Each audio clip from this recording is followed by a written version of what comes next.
To replace a tag within an existing survey on an iOS device while switching from NFC to external reader, follow these steps.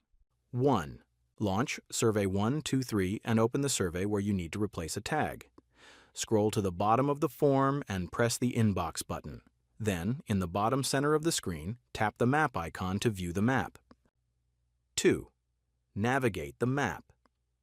On the right-hand side of the screen, you'll see a few icons. Tap the bottom icon with crosshairs. This will center the map on your current location. At the top of the screen, you'll see the base map icon.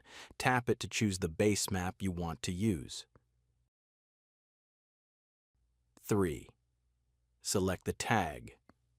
Once the map is centered and you can see the tag icon, tap on it. This will open the form for that asset.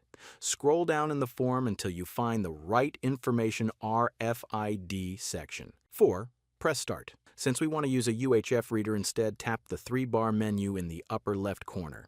Disable NFC and enable External Read. You should see your TSL reader listed. This assumes it's already paired via Bluetooth. 5. Connect the reader tap on the TSL reader to select it, then tap outside the preference menu. Now press OK to confirm the TSL reader. Once you're back at the right screen, point your RFID reader at the tag you want to replace and pull the trigger. 6. Verify the tag information.